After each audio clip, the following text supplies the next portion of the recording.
In this video, I want to talk about the concept of the weighted average, which is a really useful mathematical tool in science.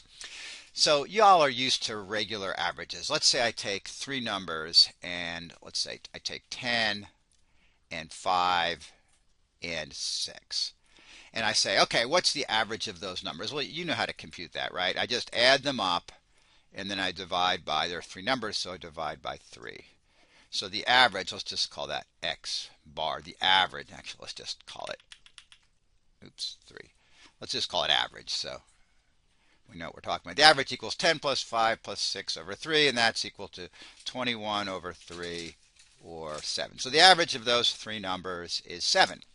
But let me point out something about how we write this. So writing that the average is the sum of these numbers over 3, I could also, let me write it here in a different color just to make sure that you see the difference here. So this is another alternate way of writing the formula for the average. I say the average is equal to 10 over 3 plus 5 over, this is just sort of a mathematical equivalence here, plus 6 over 3. Just taking that division and carrying it out between the three numbers here.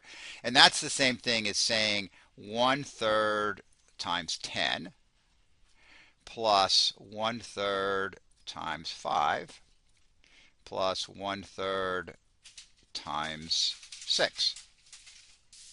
Actually, let me rewrite it like this. So it's 1/3 times 10 plus 1/3 times 5 plus 1/3 times 6. And as I write it like this, you can see that what I'm doing is I'm taking my three numbers and I'm multiplying them by some factor that we can call, these things are the weights. Okay, these 1/3 are the weights. So in other words, I take my three numbers and I multiply them by these weights, and then I add those numbers up. And of course, if I do that, I come up with exactly what I had before, because all I've done is sort of rearrange this equation to solve it differently.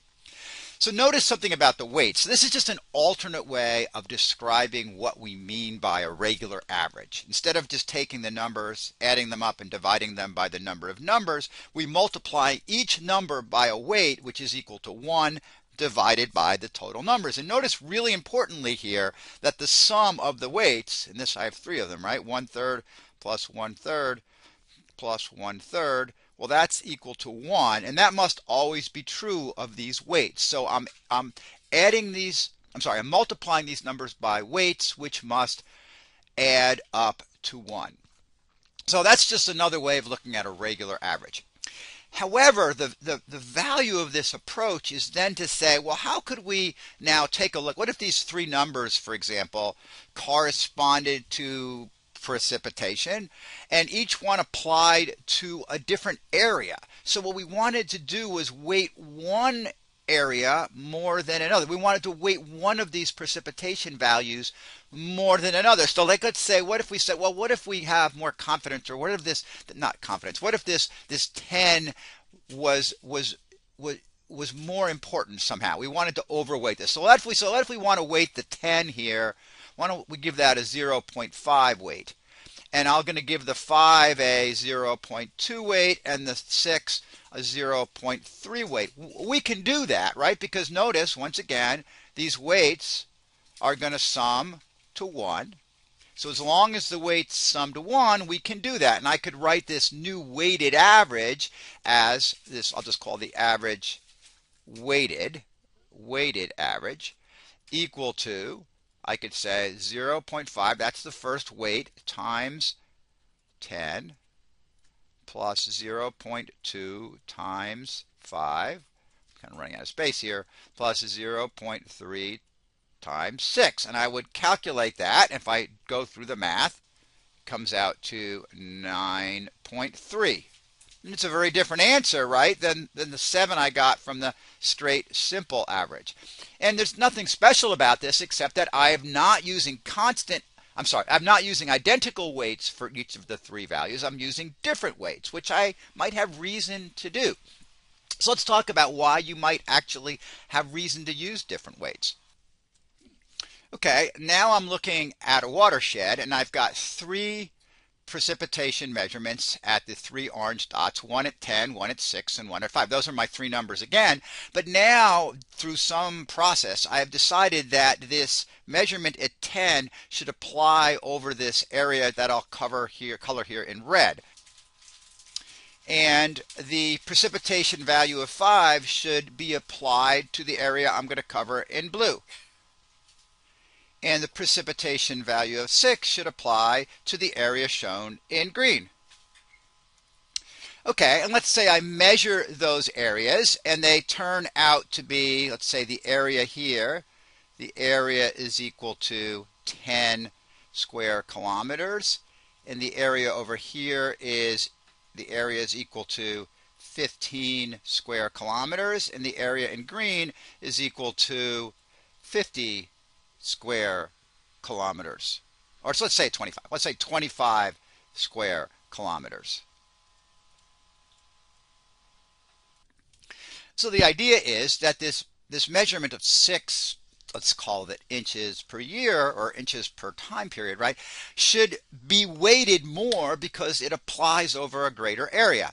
And so we're going to use the weighted average concept here. We're going to say the average, the weighted average, I'll call the weighted average, is going to equal to these weights, weight of 1 times this precipitation 1, which is 10.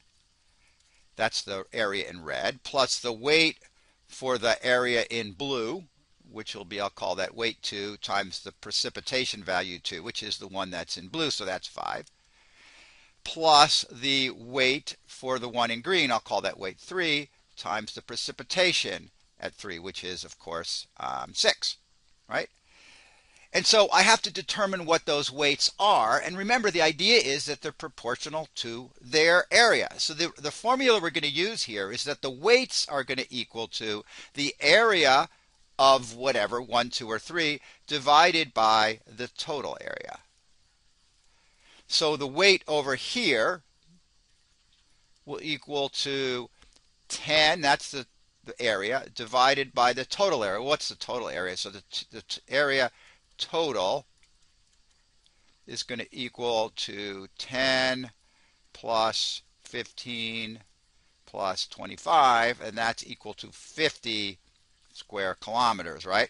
So the weight of the first one here, that was the one we said 1, right, was equal to 10 over 50, or that's 0.20. The weight over here, we'll call that 2, right, was equal to, what's the area? 15 over 50. That's equal to 0.3.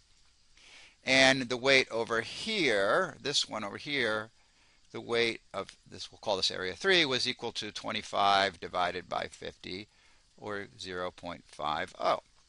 So writing this out then, the weighted average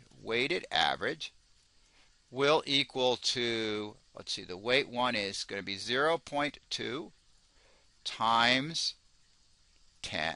What's the precipitation there? It was 10, right? For the area in red, plus the area in blue, we have 0.3 times the precipitation, which was 5, plus finally the area in green, which was 0.5, was the weight, times the precipitation, which was 6. And if I carry that multiplication out, it's 2 plus 1.5 plus 3 equals 6.5.